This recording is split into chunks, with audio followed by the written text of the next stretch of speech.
Haleluya. Puji Tuhan. Salam sejahtera saya ucapkan dalam nama Tuhan Yesus Kristus. Salam jumpa.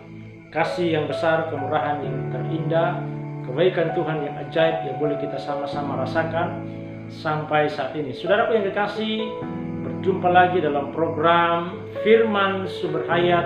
Pada saat ini kita akan sama-sama sehidangan dalam kebenaran firman Tuhan.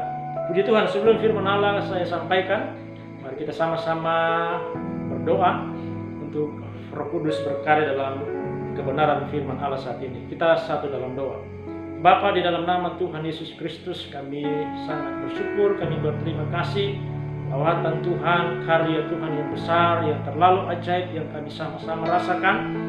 Sebagaimana kami ada, kami percaya itu campur tangan Tuhan yang luar biasa. Terima kasih Tuhan, kami akan segera mendengarkan renungan singkat pada saat ini di dalam nama Tuhan Yesus Kristus. Haleluya. Amin.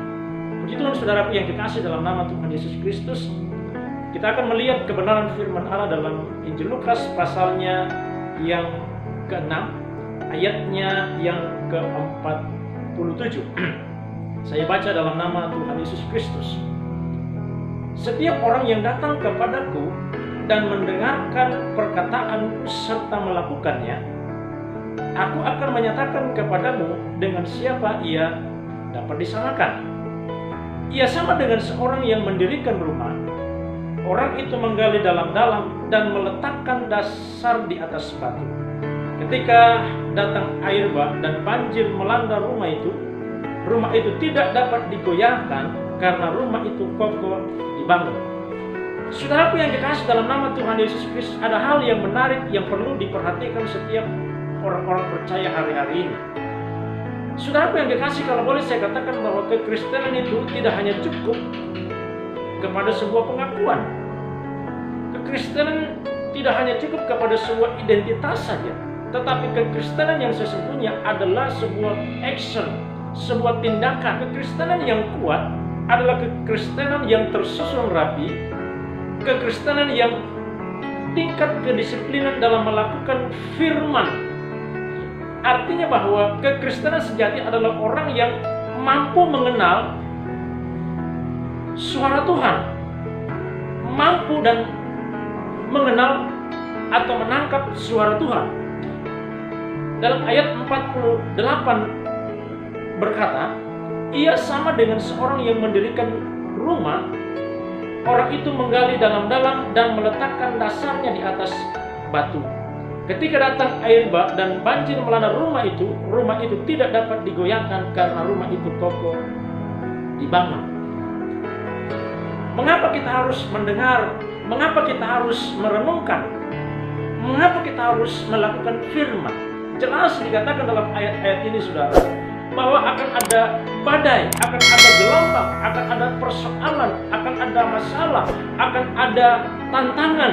Tetapi karena dasarnya kuat, dasar kekristenan kuat, dasar orang percaya kuat, maka apapun yang akan terjadi, dia akan mampu menghadapi segala masalah-masalah hidup. Kekristenan yang kuat adalah kekristenan yang mampu berkata, sesuai dengan ayat firman Allah dalam Galatia pasal 2 ayat 20 berkata, namun aku hidup, tetapi bukan lagi aku sendiri yang hidup, melainkan Kristus yang hidup di dalam aku. Ini kekristenan yang sesungguhnya.